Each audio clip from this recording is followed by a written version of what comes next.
आज शिवसेना उपनेता व प्रवक्ता संजय निरुपम ने बड़ा खुलासा किया। भारत सरकार को कि आप कुछ ऐसी पॉलिसी बनाइए कि सोशल मीडिया पर जो भी लोग अपने कुछ पोस्ट डालते हैं या वीडियो डालते हैं उसमें कहीं ना कहीं मर्यादा का पालन हो। अब सोशल मीडिया इंस्टेंट है, फिल्में बनती हैं सेंसर होता है, टेलीविजन सीरियल बनते हैं सेंसर होता है, लेकिन सोशल मीडिया पर रोज लोग घर बैठे बैठे अपने पोस्ट अपने दफ्तर में घर में बैठ करके करते हैं, तो इसको सेंसरिंग के मैं समर्थन में नहीं हूं। लेकिन निश्चित तौर पर अगर कोई व्यक्ति आपत्तिजनक बात करता है और फ्रीडम ऑफ स्पीच के दायरे का उल्लंघन करता है तो उसका पूरा का पूरा अकाउंट सस्पेंड होना चाहिए और उसको कानून के तहत सजा मिलनी चाहिए ताकि दोबारा ऐसी कोई गलती न कर सके। सैनिकों ने अपनी आक्रामकता दिखाते हुए जो स्टूडियो है उसकी तोड़फोड़ की और स्टूडियो में से ये बयान आया कि ये पूरी जिम्मेदारी जो कलाकार की होती है स्टूडियो की नहीं, वहां पर तोड़फोड़ का उन्होंने जो है वो विरोध जताया। लेकिन जिस तरीके से शिवसेना ने रिएक्शन दिया, क्या आप उसका स्वागत करते हैं, क्या कहेंगे इन बातों पर? हमारे संतप्त नाराज शिव सैनिकों ने कल शाम को जिस तरीके से खार में स्टूडियो में घुसकर जहां पर इस गाने की रिकॉर्डिंग हुई थी और जिसका भाड़ा स्टूडियो को मिला था कामरा से, उस स्टूडियो की तोड़फोड़ की मैं इसका समर्थन करता हूं, क्योंकि अपनी भावनाओं को व्यक्त करने का अधिकार हमारे पास है।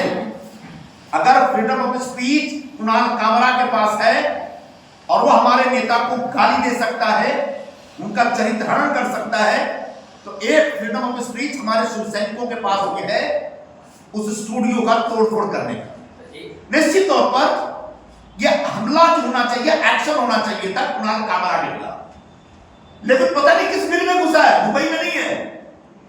एक ही उसके लिए सेफ जगह है, वो मातोश्री, शायद मातोश्री में छुपा होगा, नहीं तो वर्षों पहले जिस तरह से मुंबई छोड़कर भागा वो आज गुड़गांव में होगा। मैं उसको बताना चाहता हूं कि गुड़गांव में भी आपको ढूंढ निकालेंगे और आपने जो हमारे नेता का अपमान किया उसका बदला लेंगे।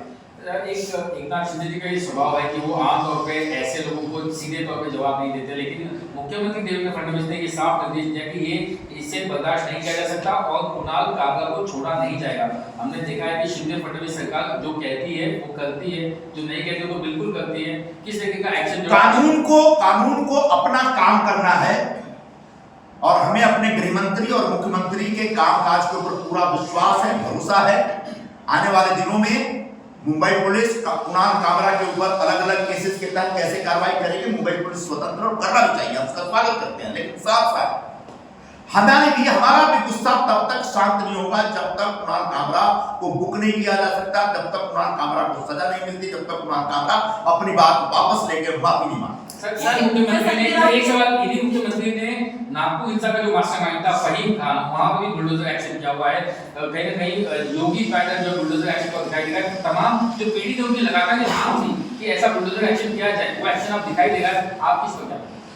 बिल्कुल, जो फहीम खान के 2 मंजिले घर के ऊपर आज कल जो बुलडोजर चला मैं उसका स्वागत करता हूं, क्योंकि हिंदुस्तान में जितने भी दंगाई हैं और जो बिना कारण हिंदुस्तान के अलग अलग शहरों में जिहादी प्रवृत्ति के लोगों के साथ मिलकर कॉन्स्पिरेसी करके लोगों की, अपने मुस्लिम समाज के लोगों की भावनाओं को भड़का करके जो दंगे भड़काते हैं, आग लगाते हैं, बेगुनाह लोगों की गाड़ियां जलाते हैं, पुलिस वालों पर पत्थर फेंकते हैं, ऐसे दंगाइयों के ऊपर बुलडोजर कार्रवाई होनी चाहिए और इनके अवैध निर्माण काम तोड़ने चाहिए और उनकी प्रॉपर्टी जब्त करके उससे पैसा लेकर के जो नुकसान हुआ है उसकी भरपाई करनी चाहिए। निरुपम जी, जिस तरह से आप शब्दों की सीमा की बात कर रहे हैं, तो सामना में जो एक अभी ऑनलाइन आर्टिकल डाला गया है कि कामरा के जो व्यंग थे उसका हवाला देते कहा गया कि थाने वाले से हजामत की, मतलब उन्होंने डायरेक्ट टारगेट किया कि थाने में जो है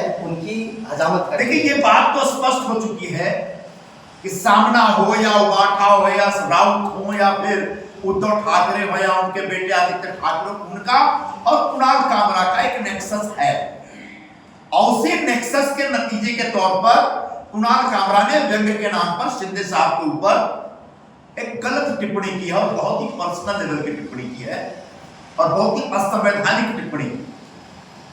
तो ये बात स्पष्ट हो चुकी है और ऐसे कुणाल कामरा को यही कहना चाहेंगे कि या तो आप व्यंग्यकार हो जाओ या पॉलिटिकल पार्टी ज्वाइन करके पॉलिटिक्स करो, लेकिन एक स्वतंत्र व्यंग्यकार के नाम पे, स्वतंत्र लेखक के नाम पे किसी पॉलिटिकल पार्टी का एजेंडा चलाएंगे और उसकी सुपारी लेकर के हमारे ऊपर अगर उल्टे सीधे बयान जारी करेंगे, टिप्पणी करेंगे, तो वही होगा जो कल रात को रहते हैं।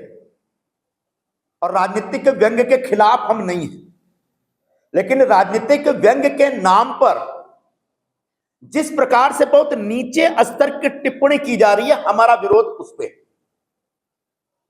कुणाल कामरा ने जिस तरीके से महाराष्ट्र के उप मुख्यमंत्री और शिवसेना के मुख्य नेता श्री एकनाथ जी शिंदे के ऊपर घटिया टिप्पणी की है, एक बहुत ही घटिया पैरोडी बनाकर व्यंग्य के नाम पर, वह कुछ नहीं, उबाठा जैसी पार्टी के एजेंडा को आगे बढ़ाने का कार्यक्रम।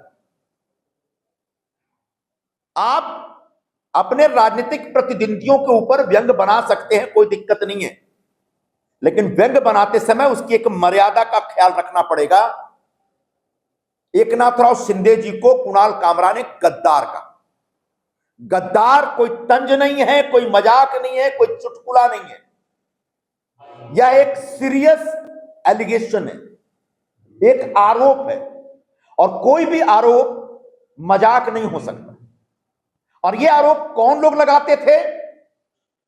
2022 में जब से एकनाथराव शिंदे जी ने, उद्धव ठाकरे ने जो गद्दारी की थी बाला साहब के साथ, हिंदुत्व के साथ, उसको करेक्ट करने के लिए भारतीय जनता पार्टी के साथ गठबंधन करके सरकार बनाई, तब से उद्धव ठाकरे के लोग उनको गद्दार कहते हैं और कोई नहीं कहता।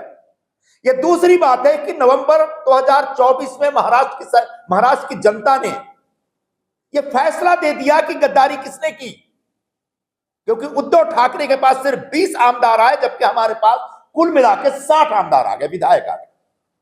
यानी महाराष्ट्र की जनता ने भी एकनाथराव शिंदे जी के फैसले के ऊपर मुहर लगाई है। ऐसे में कुणाल कामरा ने जानबूझ के उद्धव ठाकरे और संजय राउत जो आरोप लगाते, उन आरोपों को लेकर के आगे बढ़ा, क्योंकि ये संजय राउत और उद्धव ठाकरे के लोगों ने इसको पैसे दिए।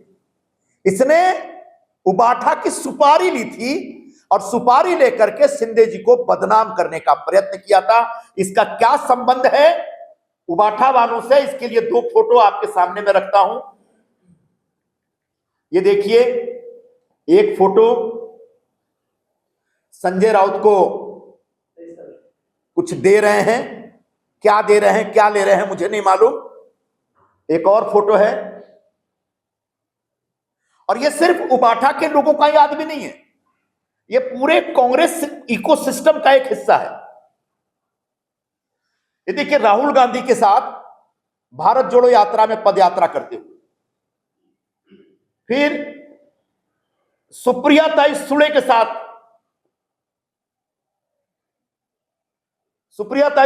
साथ कुणाल कामरा। तो ये पूरे कांग्रेस के इकोसिस्टम का एक तथाकथित व्यंग्यकार है, जो ढूंढ ढूंढ के हमारे ऊपर हमले करता है। प्रधानमंत्री नरेंद्र मोदी जी के ऊपर भी हमले कर चुका है कई बार व्यंग्य के नाम पर। गृह मंत्री श्री अमित शाह के ऊपर कई बार हमले कर चुका है व्यंग्य के नाम पर। अब वो हमारे एनडीए के अलग नेताओं के ऊपर टारगेट बना। तो ऐसे सुपारीबाज और कांग्रेस और इंडिया आघाड़ी के दलाल व्यंग्यकार के खिलाफ शिवसैनिकों के मन में भयंकर गुस्सा पैदा हुआ है, और उस गुस्सा का प्रदर्शन आपने कल देखा होगा। अगर कुणाल कामरा ने व्यंग्य के नाम पे जो एकदम नीचे स्तर की टिप्पणी की, उसको वापस नहीं लिया, तो शिवसेना का यह अभियान चालू रहे। कामरा को छोड़ा नहीं जाएगा, कामरा को माफी मांगनी पड़ेगी।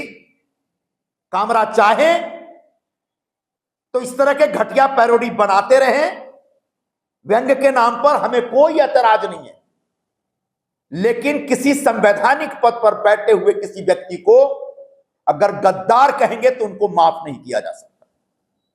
फ्रीडम ऑफ स्पीच हमें पता है, संविधान में इसका प्रावधान है, इसका सम्मान करते हैं, लेकिन अगर फ्रीडम ऑफ स्पीच ने आपको एक अधिकार दे रखा है कि आप किसी के ऊपर किसी भी लेवल की टिप्पणी कर सकते हैं, तो हमारे पास भी एक फ्रीडम ऑफ स्पीच है। हम उसका जवाब देने के लिए स्वतंत्र हैं और अधिकृत हैं, और इसी संविधान ने हमें भी अधिकार दे रखा है। तो जिस प्रकार से कुणाल कामरा ने व्यंग्य के नाम पर फ्रीडम ऑफ स्पीच का दुरुपयोग किया, हम उसकी निंदा करते हैं, निषेध करते हैं।